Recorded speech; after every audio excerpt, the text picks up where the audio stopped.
Nos acompañan los doctores, las doctoras Guadalupe Cordero III y Karina Elizabeth Cervantes de la Cruz, ambas del Instituto de Geofísica, además del doctor Marco Antonio Muñoz Gutiérrez, postdoctorante del Instituto de Astronomía. Le cedo la palabra a la doctora Cordero. Adelante.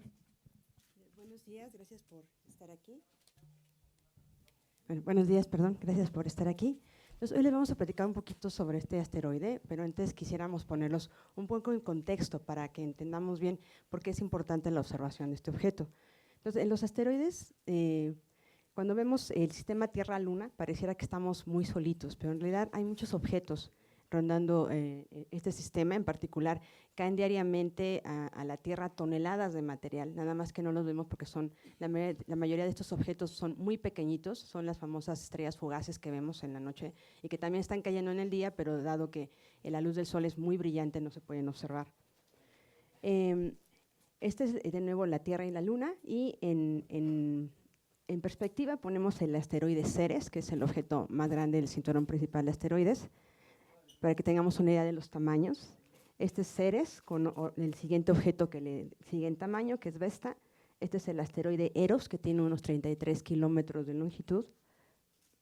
Aquí está Eros y otros asteroides más o menos, para ilustrar los tamaños. Como les comento, los asteroides tienen muchísimos tamaños. El más grande tiene 1000 kilómetros de diámetro y de ahí hacia abajo. Pero como también les comentaba, a la atmósfera de la Tierra lo que es más común que entre son objetos de tamaño micrométrico. Bueno, entonces todos sabemos que el cinturón principal de asteroides, que se encuentra entre Marte y Júpiter, alberga a una gran cantidad de asteroides, pero no es el único lugar del sistema solar donde existen asteroides. Existen otro subgrupo de asteroides conocidos como asteroides cercanos a la Tierra, que esos son los que más nos preocupan porque pasan cerca de nosotros o relativamente cerca.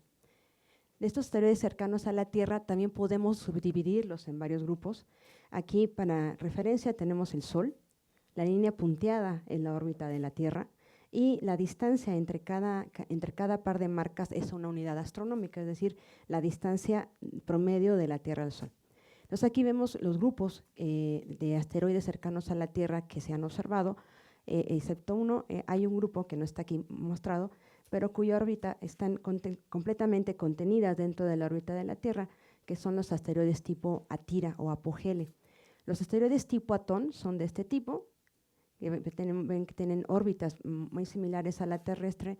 Los asteroides tipo Apolo también son estos, cruzan la órbita de la Tierra. De hecho, a los asteroides tipo Atón y tipo Apolo se le llama cruzadores de la órbita terrestre porque en proyección cruzan la órbita de nuestro planeta. Y existe otro cuarto grupo, que son los asteroides tipo Amor, que son estos, que como pueden observar pasan rasantes por fuera de la órbita de la Tierra y pueden llegar hasta, hasta la parte interna del cinturón principal de asteroides. Entonces, en particular, el asteroide el que vamos a hablar más hoy, que es el asteroide de Florencia, es un asteroide de este tipo, es un asteroide de tipo Amor. Es decir, este asteroide no se conoce como cruzador de la Tierra. Vemos que pasa muy rasante, muy cerca, pero muy rasante por fuera de la órbita y llega hasta la parte interna del cinturón principal.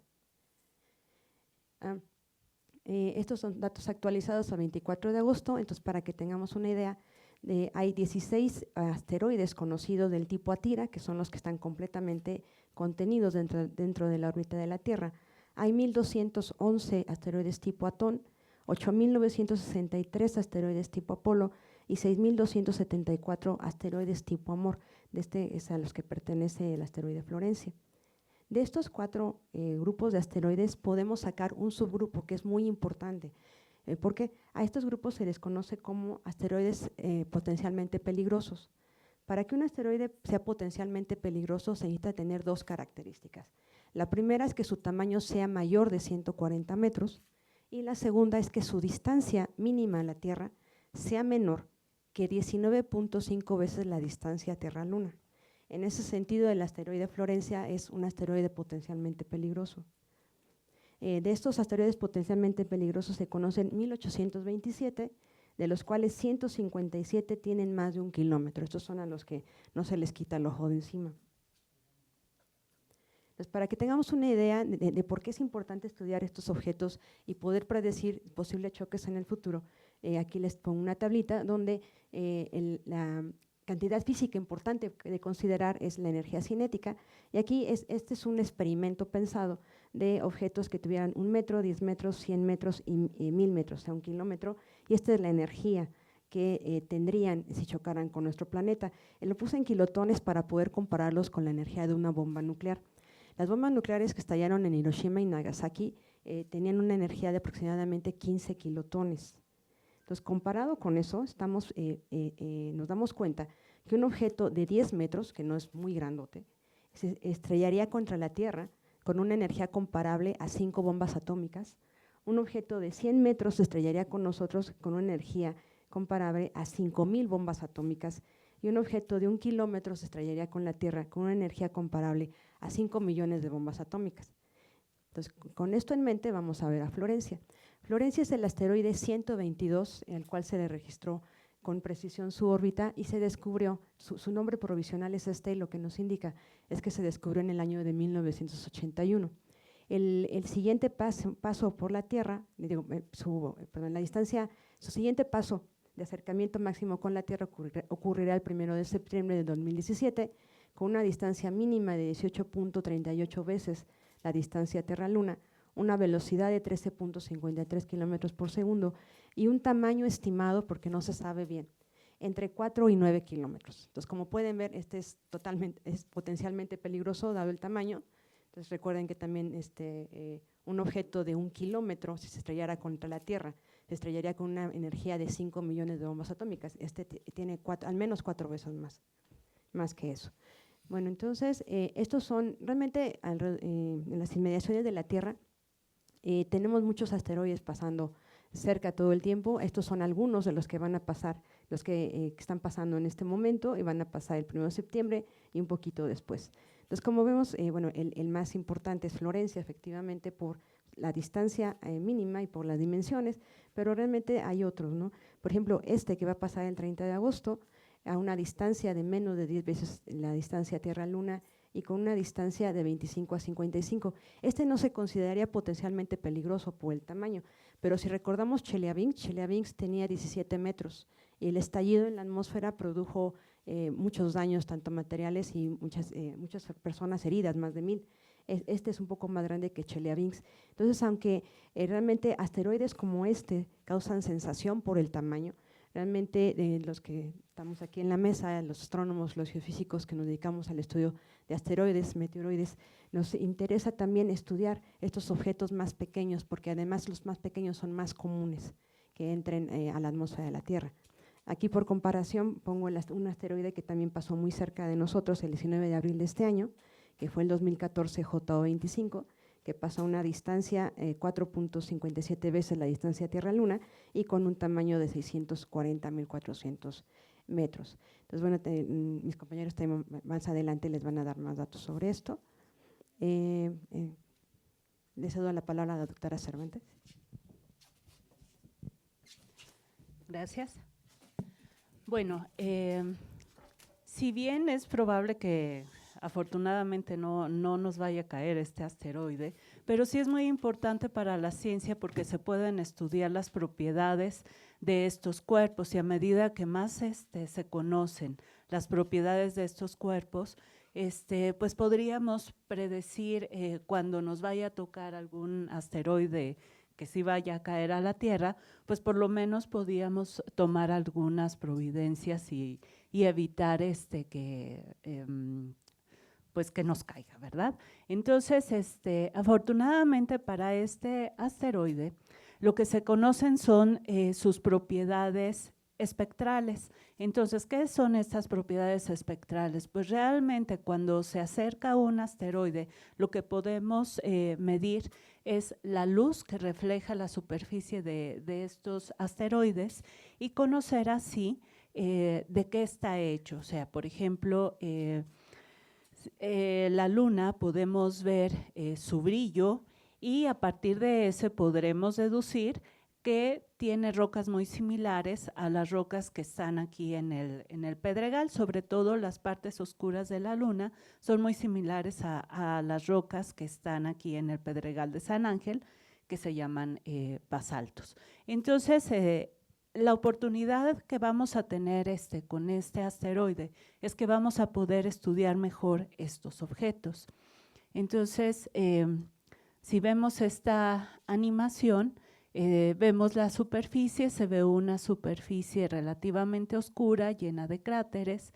Entonces, las propiedades espectrales del asteroide Florence son muy similares a rocas que se encuentran debajo de la corteza de la Tierra.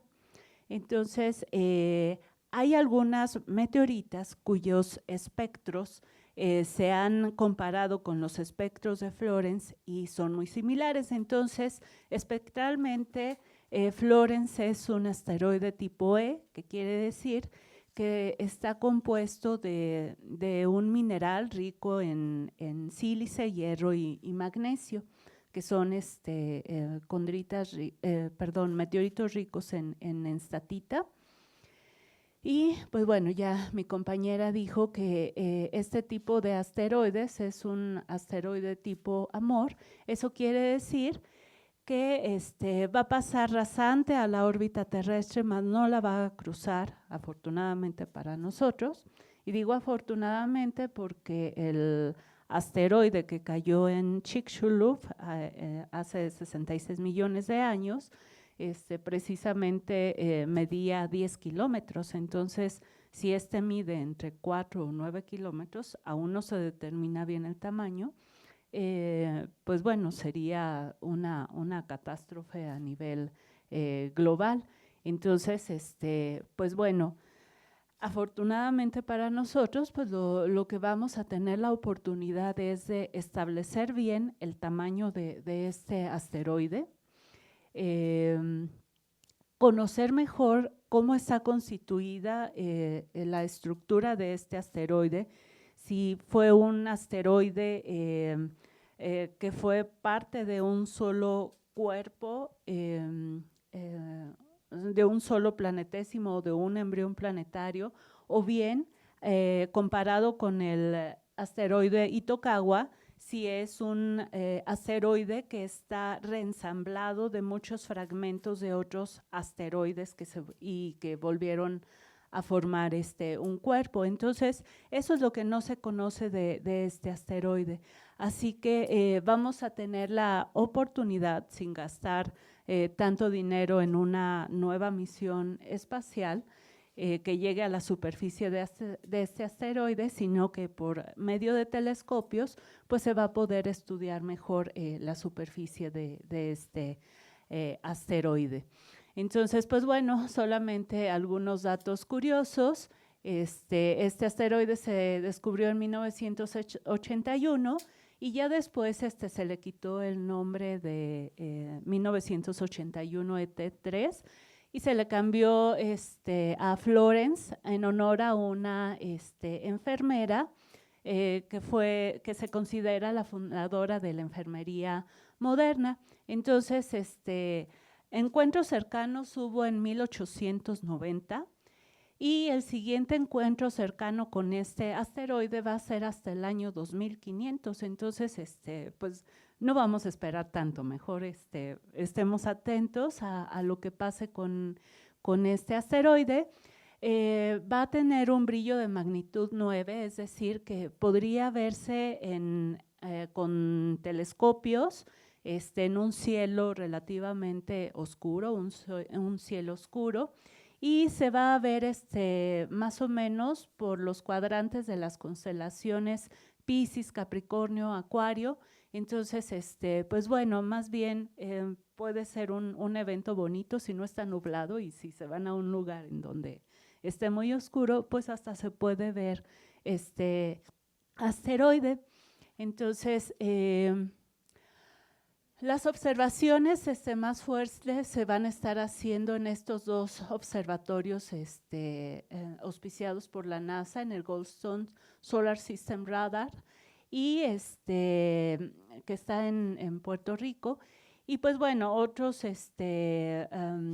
programas, sobre todo de la NASA, van a estar atentos a medir las propiedades de este asteroide. Entonces, pues más bien tomemos esta oportunidad para conocer mejor los asteroides que están cercanos a la Tierra.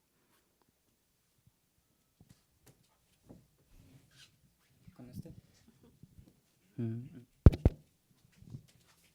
Voy a usar este. ¿Se oye? Bueno, buenos días a todos. Yo vine aquí a hablarles sobre uno de los proyectos más recientes y más grandes del Instituto de Astronomía. Entonces, recordemos que además de asteroides, en el sistema solar hay varias otras poblaciones de objetos menores, entre ellos los cometas, y más allá de la órbita de Neptuno, que es el último planeta del sistema solar, si no contamos el planeta 9, más allá de la órbita de Neptuno existe un cinturón de objetos muy similar al cinturón de asteroides que se llama cinturón de Kuiper.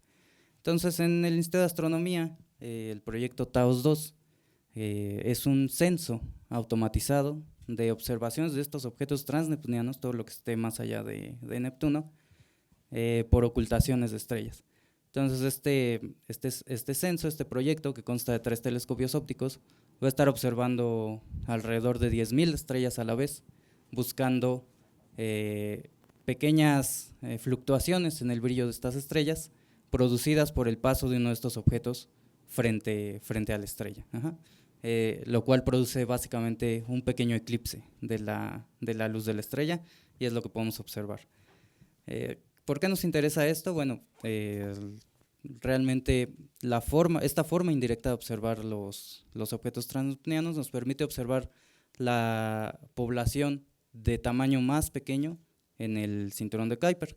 Esta población, tamaño más pequeño, está relacionada con la población de cometas, por ejemplo, en el sistema solar interno, los cometas que podemos observar básicamente de periodo corto. La cantidad de datos que va a producir este censo, TAOS-2, va a ser enorme, y además de poder estudiar esta población de objetos transneptunianos, nos va a permitir aplicar todo este nuevo conocimiento a muchas otras poblaciones, entre ellas los asteroides, muy probablemente también para objetos cercanos a la Tierra, y entre ellos esta población en la que estamos muy interesados por el peligro que representa, que son los asteroides potencialmente peligrosos. Entonces, es uno de los proyectos más importantes para el futuro cercano de la astronomía en México. Se espera que a partir del próximo año, por ahí de quizá el verano del año 2018, se empiecen a tomar los datos, ya que este año se terminó la construcción de los telescopios, se terminó no de los telescopios, sino los edificios de los telescopios, y durante estos meses se está llevando a cabo la instalación de los telescopios por la empresa a la que se encargó esta construcción. Entonces, las cámaras están listas, el sitio está listo. Entonces, básicamente, dentro de los próximos meses, quizá en 2018, podamos estar iniciando las observaciones, y puede tener un gran impacto para la astronomía mexicana en un ámbito internacional, para muchas diferentes poblaciones de objetos en el sistema solar. Bueno, gracias. Empezamos la sesión de preguntas y respuestas. Isaac Torres, de La Crónica. Gracias. Buenos días. La doctora Cervantes comentaba que es importante hacer estos estudios para cuando lleguen asteroides o algún otro tipo de objeto que sí nos preocupe. ¿Qué es lo que en ese hipotético caso se podría hacer con esta información recabada? Quizá lo comentaron desde dónde viene este asteroide y cómo es que TAOS podría ayudar a entender mejor estos fenómenos. Gracias. Bueno, si quieres contamos. Bueno, estos objetos vienen principalmente del cinturón de asteroides y tienen órbitas muy cercanas a la Tierra. Eso los hace potencialmente peligrosos. Lo que no sabemos es la cantidad de objetos que hay en realidad. Cuando los objetos son grandes son fáciles de observar, pero cuando son pequeños son muy difíciles de observar. Entonces, censos grandes como TAOS pueden ayudar a completar este muestreo de objetos más pequeños para estar preparados para algún posible objeto que sea realmente peligroso. Y bueno, las previsiones, cada año la NASA organiza un evento. Este evento es sobre todo para jóvenes que se interesan en la ciencia y ver de qué manera se podría eliminar alguno de los objetos que puedan ser potencialmente peligrosos para la Tierra y que estén en curso de colisión a la Tierra. Afortunadamente, hasta el momento no se ha registrado ningún asteroide, bueno, por lo menos de los observables, que venga directo a la Tierra y que pueda destruirla, ¿verdad? Que es lo que nos interesa. Entonces, pues bueno, muchas veces las armas nucleares son el primer intento para destruir estos asteroides, sin embargo, provocarían fragmentos mucho más pequeños, ¿no? Entonces, eso no nos gustaría mucho. De estos concursos que se abren a todo el público, digamos que los más populares son aquellos en donde se pinta el asteroide, digamos de un color reflectante, y con la ayuda del viento solar se espera que estos objetos empiecen a ser deflectados. Entonces, pero para hacer esto se tendría que tomar con mucho tiempo de antelación, pues llevar una nave, pintar el asteroide y esperar a que el viento solar haga su trabajo. Otras de las ideas que se han tenido para poder, digamos, mover de curso de colisión a un asteroide es con una nave satélite que se pose junto al asteroide y que empiece a dar un tirón gravitatorio. Para esto también se necesitan años de antelación y pues bueno, son ahora sí que pues las ideas más populares que digamos que han ganado terreno en cuestión de esto. Son ideas. Afortunadamente para nosotros, pues todavía no se han llevado a la práctica porque no se ha encontrado algún objeto que esté rumbo a colisión en la Tierra. Esto no quiere decir que no vaya a haber, pero la prueba es con Chelyabinsk en 2013, que estaban justamente todos los telescopios estaban esperando a ver pasar un asteroide cuya órbita se estaba acercando muchísimo a la de la Tierra, y de repente entró el objeto de Chelyabinsk. Pero al ser un objeto menor a los 140 metros, que son ahora, digamos, los tamaños menores que puede detectar un telescopio, pues bueno, o sea, pues simplemente no se puede ver ese tamaño de asteroides, y es por eso que siguen colisionando con la Tierra. Así que, pues más bien debemos de mejorar esas cuestiones técnicas. Antonio López, de Televisión Educativa. Buenos días. Nada más para cuestiones técnicas. Primero, el asteroide va a estar pasando las primeras horas del 1 de septiembre. Esa sería una. Y la otra, nos comenta que va a ser observado por la NASA, saber si allá van a haber investigadores mexicanos que también estén participando en los estudios de este asteroide, y en la parte de TAOS también preguntar justamente la participación de los mexicanos, cuántos hay, se está haciendo aquí en nuestro país. Quizá no puse mucha atención a esa parte, si me puedes enfatizar. Muchas gracias.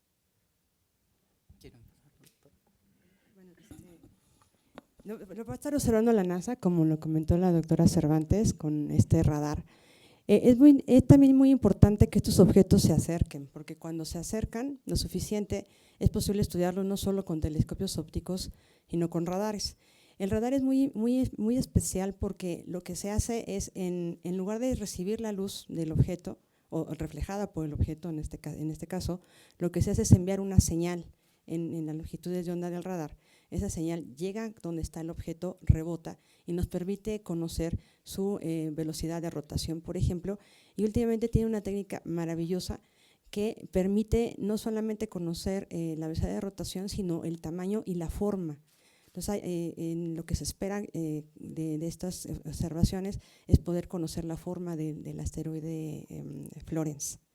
Si hay investigadores mexicanos en la NASA investigando justamente este objeto, sinceramente lo desconozco, podría haber, pero no lo sé. Bueno, y al respecto de TAOS, perdón, si me adelanté, no. Sí, los telescopios ya están instalados en el Observatorio Astronómico Nacional, que se encuentra en la Sierra de San Pedro Mártir, en Baja California. Y bueno, la participación mexicana es más o menos de un 50%. Estamos poniendo el sitio.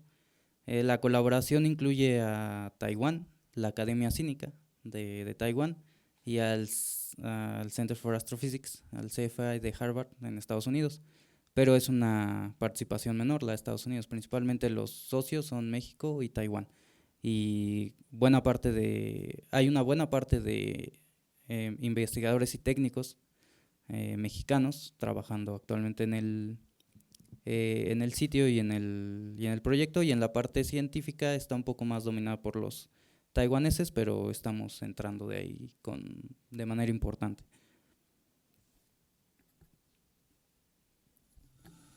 Y pues bueno, nada más con respecto a los estudios que se realizan en México lo que sí se está realizando son estudios de meteoritos.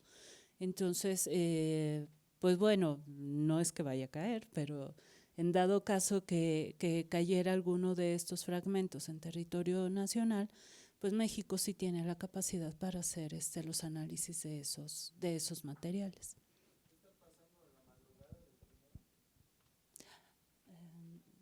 La verdad no recuerdo muy bien a qué horas pasaría, digamos, el punto más cercano a la Tierra. No sabría decirle cuál es, y a qué hora, o sea, porque es un solo instante, ¿no? Pero ese dato sí lo desconozco. ¿Es el 1 de septiembre, en el transcurso del 1 de septiembre? Sí. Perdón, ¿qué tan cerca va a pasar que, digo, tal vez son cientos de kilómetros, no tengo idea, que parecería lejos, pero en términos espaciales me imagino que es sumamente cerca, ¿no? Sí, en términos astronómicos es cerquísima. La distancia de la Tierra a la Luna son del orden de 384,000 kilómetros. Y este objeto va a pasar a 18.5 veces la distancia Tierra-Luna. Entonces va a pasar a cientos de kilómetros. Entonces, miles de kilómetros, de hecho. Pero en realidad, bueno, en términos astronómicos, como le repito, eso es un rozón de bala, en realidad, es muy cerquita. Y se considera potencialmente peligroso porque el límite se fijó a 19.5 veces la distancia Tierra-Luna. ¿Por qué? En realidad, porque se piensa que cualquier objeto que esté a menos de esa distancia, por las perturbaciones gravitacionales que puede tener con los objetos cercanos, podría llegar a chocar con nosotros en los próximos 200 años. Aunque eso se valdría más en los objetos más pequeños. El caso de Flores es un objeto muy grande, entonces quizás las perturbaciones gravitacionales no son tan fuertes como un objeto de 10 metros. Pero digamos, lo importante de este objeto en realidad es que nos va a permitir estudiarlo. Y como comentaba la doctora Cervantes, en realidad poder conocer estos objetos, sobre todo con mucho tiempo de anticipación, estar viendo sus órbitas, ver cómo son las perturbaciones gravitacionales que tienen con los objetos cercanos, nos va a permitir estudiar con más detalle cómo son sus órbitas, cómo van cambiando y si en algún momento podrían chocar con la Tierra. Si en el momento en que se sepa eso, entonces sí se llevan a cabo algunas de las cosas que también les comentó la doctora Cervantes, de tratar de alejarlo, ya sea por medios naturales, que yo como el que llamo el gotcha artificial, que es pintar el asteroide y por presión de radiación del Sol que se aleje de nosotros, o bien por el otro mecanismo que también comentaba, que era como un remolque gravitacional con una nave cercana. Pero para poder hacer esto sí necesitamos estudiarlos con mucho tiempo de anticipación. Es por eso que es importante dedicarle recursos a este tipo de investigación, y no solamente a los objetos grandes, también a los objetos pequeños. En México, la doctora Cervantes y yo hemos estudiado varias entradas de objetos de menos de 10 metros que han provocado pánico en la población. Entonces también es importante estudiar estos. Ahorita nosotros estamos trabajando en la Red Mexicana de Meteoros, estamos ahorita haciendo las pruebas de calibración de la primera estación que tenemos en el techo de geofísica, para poder estudiar los objetos más pequeños que no se pueden ya ver con telescopios, en parte porque son pequeños y también porque son muchos. Entonces queremos estudiar patrones de entrada de estos objetos para ver si podemos encontrar streamless, o sea, hagan de cuenta como enjambres de objetos que pudieran atravesar la atmósfera de la Tierra en ciertos momentos. Por ejemplo, ya estamos seguros que hay enjambres curiosos en febrero. Entonces, cuando llega febrero, Karina y yo estamos viendo el cielo todo el tiempo, porque sabemos que sí hay, y son más o menos grandes. Cuando digo más o menos grandes, son de más de 10 metros. Si estuviera pegado en la Tierra, ¿de qué tamaño sería el daño? Si Florence pegara en la Tierra, no. Bueno, como mencionamos, no sabemos el tamaño exacto, anda entre 4 y 9 kilómetros. Causaría al menos como comentó la doctora Cervantes, Chicxulub, el objeto que produjo el cráter de Chicxulub fue de 10 kilómetros, ya muy cerca del límite superior del tamaño que se le asocia a Florence, y produjo un cráter de impacto de 200 kilómetros y la extinción de los dinosaurios. Entonces, un impacto de hecho, a todos los objetos de más de 1 kilómetro les llaman cariñosamente los asesinos, porque cualquier objeto de más de 1 kilómetro que choque con nosotros causaría un evento a nivel de extinción. Tiene mínimo 4 kilómetros. ¿De extinción? Cualquier objeto de más de 1 kilómetro, si chocara con nosotros, causaría un evento de extinción masiva. Tiene 4 kilómetros. O sea, 4 veces más de lo mínimo que se necesita para… ¿Desaparecería la humanidad así, de ese tamaño? Posiblemente, muy posiblemente. Depende de donde caiga, de varias cosas, pero depende, pues, quien sobreviva la tendría muy difícil, pongámoslo así. Jorge Díaz, de Radio UNAM. Yo quisiera nada más preguntar una cosa muy directa. En la UNAM se va a realizar algún evento similar a lo que van a hacer en Los Ángeles, me parece, y en Puerto Rico. Desde aquí se podrá observar el asteroide, el paso del asteroide. Y la otra pregunta era en cuanto a la peligrosidad del mismo, pero lo acaban de contestar. Bueno, estudios similares a los de Estados Unidos y Arecibo no, porque ellos tienen radares muy potentes que les permite precisamente que la señal alcance el objeto y rebote. Nosotros no tenemos radares de esa magnitud o de esa energía.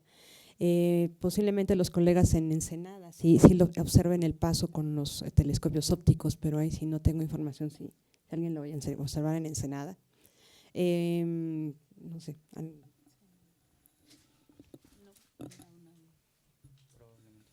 No, en la UNAM no que yo sepa, se va a hacer alguna observación del asteroide.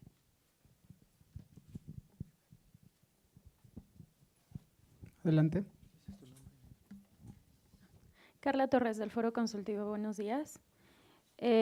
Mi pregunta va enfocada al cuál es la diferencia entre el asteroide que pasó el 19 de abril, el 2014 JU-24, creo que se llama así. Ok. ¿Cuál es la diferencia entre ese asteroide y no? Porque recuerdo que la vez pasada igual nos convocaron a conferencia de prensa también por ese mismo asteroide que también pasó muy cerca. Entonces, me gustaría saber cuál es la diferencia entre aquel de abril y este en específico. Gracias. El de abril pasó mucho más cerca, pasó a 4.5 veces la distancia Tierra-Luna. Y su tamaño también era como entre 640 metros y 1.400 metros. Entonces, esa es la diferencia, digamos, nada más que pasó más cerca y era relativamente más pequeño. ¿Por ahí va la pregunta o quería saber otra cosa? Sí, quería saber como las características, si era más pequeño, un poco más grande, qué tan cerca, y además de todo, cuál era su órbita, su tipo de órbita. La del 2014, bueno, el del 2014, el de abril, con este. En 2014, sinceramente, no recuerdo el tipo de órbita. Sé que era también un cercano a la Tierra, o sea, no era del cinturón principal, sino ya estaba rondando cerca de nosotros todo el tiempo.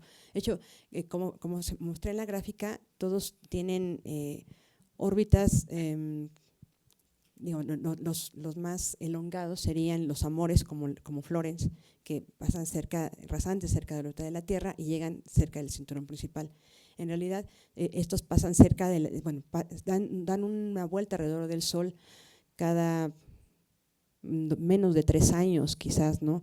Pero digamos, de vez en cuando pasan muchísimo más cerca de nosotros, que es lo que estamos viendo en este momento. Por ejemplo, Flores pasa continuamente cerca del Sol, alrededor del Sol, pero su máximo acercamiento se da ahorita o se va a dar en 1 de septiembre y su siguiente máximo acercamiento no se dará hasta el 2500. ¿Alguna pregunta más? De la jornada, adelante. Hola, doctor. Buenos días. José Antonio Román, de la jornada. Discúlpenme si hago una pregunta con un despropósito, no conozco, pero quisiera saber, ¿no los asteroides tienen ya, como dicen ustedes, una órbita? ¿Qué es lo que los hace que en algún momento cambien esa órbita y puedan incluso impactar el territorio o el país, la Tierra? Y luego saber si tienen registros para poder comparar. Mencionaba usted, doctora Cordero, que asteroides de 10 metros han causado pánico. Quisiera saber si tienen los últimos registros, 2 o 3, como para poder, en perspectiva, tener qué es lo que pueden causar. Ya han dicho que, bueno, de más de 4 kilómetros, eventos de extinción, pero mucho más pequeños que pudieran ingresar y que no se queden solo en fugaces. ¿Qué otros daños pudieran causar? Gracias. Muy buena pregunta.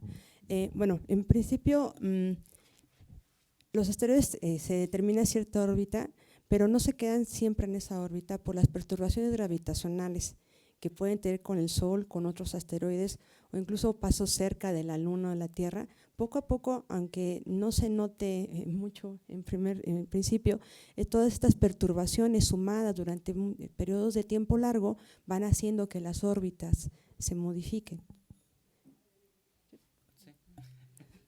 Sí, bueno, básicamente la órbita de una órbita perfecta ocurriría solo si tuviéramos un problema de 2 cuerpos, el Sol y otra cosa. Entonces, si tuviéramos el Sol y, por ejemplo, la Tierra nada más, la Tierra se quedaría ahí para siempre. Sin embargo, en el sistema solar hay miles de millones de objetos, algunos más grandes que otros. Entonces, todo suma, aunque sume poquito, todo suma. Y a la larga, estas pequeñas contribuciones van desestabilizando, en algunos lugares más que en otros, las órbitas de los objetos. Y esto poco a poco puede llevar a un crecimiento, por ejemplo, de la excentricidad. Esto es que la elongación, en vez de ser casi un círculo, empieza a ser más parecido a una elipse, y entonces hace que se vaya acercando cada vez más a algunos objetos. Por ejemplo, el cinturón de asteroides hace que estos objetos se acerquen cada vez más a los planetas internos, y las perturbaciones de estos planetas internos pueden modificar todavía más las órbitas y llevarlos a algunas trayectorias de colisión. Muchos de estos objetos terminan colisionando con el Sol o terminan expulsados cuando la excentricidad crece mucho. Si pasan cerca de la Tierra pueden ser atraídos a la Tierra, sobre todo si son chiquitos, y eso hace que siempre tengamos material cayendo. Entre ellos estos objetos pequeños, como de 10 metros, de los cuales, no sé, bueno, uno de los eventos fue Chelyabinsk, pero en México, voy a dejar que la doctora Cordero responda, o Sí. la doctora Karina. Sí, por favor. Bueno, es que esos eventos han sido importantes tanto a nivel mundial como también a nivel, pues, nuestro país, a nivel México. Entonces, en el caso de Chelyabinsk, cuando ingresó este objeto de 17 metros de diámetro, se estima, hirió alrededor de 2,000 personas. Entonces, más bien lo que hirió a estas personas es de que este objeto estalló en la atmósfera, pero la onda de choque llegó y rompió los cristales de los edificios. Entonces, pues imagínense el escenario, ven una bola luminosa, algo resplandeciente y que incluso iluminó muchísimo más que el sol, pues todo el mundo en los edificios pues corrieron a ver qué estaba pasando, pero cuando ocurre el estallido, pues obviamente después la luz viaja mucho más rápido que el sonido, entonces después de que vieron la luz se acercaron y estallan los cristales de los edificios. Entonces esto es lo que hiere a 2,000 personas. Antes de este evento no se había registrado más que algunos 2 accidentes, a una mujer que le cayó un meteorito en la pierna y un niño que le dieron un cocolazo, un micrometeorito que le pegó en la cabeza. Bueno, se murió un perro y una vaca, pero la vaca en Argentina o en Chile, bueno, en Sudamérica, no recuerdo muy bien, y el perro fue de Egipto, sí. Pero más que eso, pues eran pues anécdotas un poco graciosas, ¿no? Pero el evento de Chelyabinsk, pues más que nada también nos puso a pensar de que demográficamente estamos ocupando cada vez más superficie sobre la Tierra y que esto nos vuelve cada vez más vulnerables. En México, al menos de los eventos que nos ha tocado pues ir a ver, fue en 2010, en un evento que ocurrió en Puebla entre Puebla e Hidalgo. De hecho, en las noticias se corrió el rumor de que había provocado un cráter y que había tumbado un puente. Entonces, pues no, la verdad fue un rumor porque cayó en una comunidad que se llama Puente Caído. Entonces, no hubo, afortunadamente no hubo nada materialmente hablando, pero sí causó pánico en la población. Una explosión no es algo que se pasa desapercibido. Y lo triste es de que hubo muchísima desinformación en esas comunidades. Desinformación en cuanto a qué había explotado un avión, qué había pasado. Sí se rompieron algunos vidrios de pequeñas casitas porque cayó encima de una ranchería, no se recuperó ningún objeto y afortunadamente pues solamente se rompieron los cristales de las casitas, pero no hirió a nadie afortunadamente. Pero lo que sí pasó, y eso hay que recalcarlo, pasaron muchas personas diciendo que si se recogía el material, que se les iban a caer las manos, que les iban a causar cáncer. Entonces, lo que es muy importante es informar qué es lo que pasa con este tipo de eventos para evitar que la gente sea timada por personas que eran cazameteoritos. Entonces, creo que eso sí causa una indignación y más bien, pues a nosotros como universidad nos toca también divulgar que pues estos objetos son simplemente rocas, que no tienen más que la radiación que tienen cualquier roca de la Tierra y que hemos vivido siempre con ellas. Entonces, a menos de que cause un cráter o que impacte directamente a una persona, el hecho de estar cerca de una roca de estas, de un meteorito, no les va a causar ningún daño. y de hecho nos abre la oportunidad a estudiar estos materiales y conocer cada vez más sobre la formación de nuestro sistema solar, sobre qué pasaría si llegara a entrar uno de estos objetos. Eso es lo importante que pasaría. Entonces sí, en nuestro país ya han caído estos objetos de diámetros menores. Eso fue en 2010, después en 2011 otra vez nos volvieron a llamar y otra vez en 2013. Y no recuerdo muy bien si en 2015 cayó un bólido en Puebla, Tlaxcala, se vio uno de estos bólidos. Pero afortunadamente los colegas de INAOE salieron y empezaron a explicar a la población qué había pasado. Entonces, sí. ¿Qué beneficios tienen o quiénes son ellos? Bueno, estas rocas, los meteoritos, pues son objetos de valor a nivel coleccionistas. Sí tienen un costo monetario, no hay que negarlo, aunque en nuestro país están protegidos por la ley de bienes.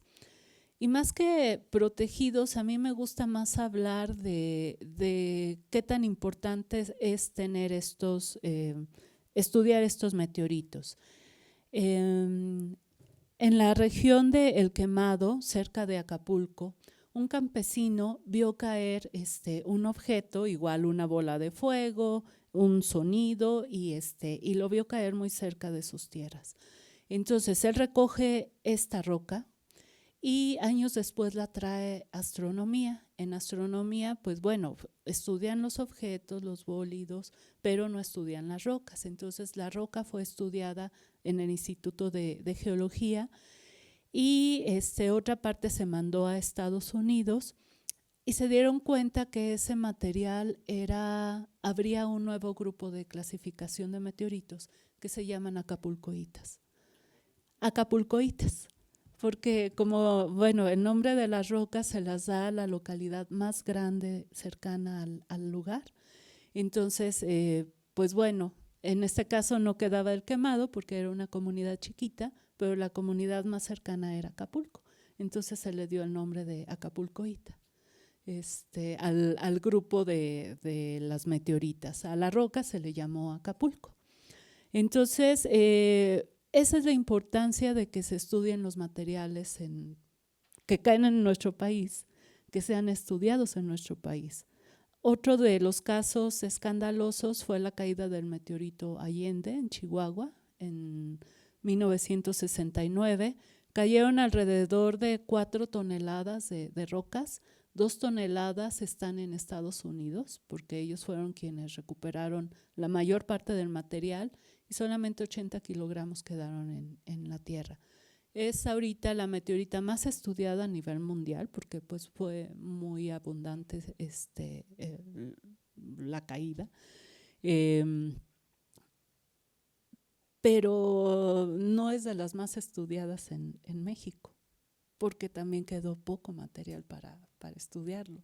Entonces, esa es la importancia que tienen los meteoritos en nuestro país, que son de las rocas más estudiadas. Entonces, sí, se pueden vender en el mercado, pero ¿de qué sirven unos pesos si no hay conocimiento? Bueno, una torta, 2 tortas, que valen contra el conocimiento que se pueda generar. Entonces, por eso es importante estudiar el material. En nuestro país no es que se les confisquen los meteoritos, sino que pueden ceder una parte para poder estudiarlos y seguir conservando otra parte. Lo que sí no pueden hacer es venderlo. No es legal venderlo. ¿Lo venden a coleccionistas?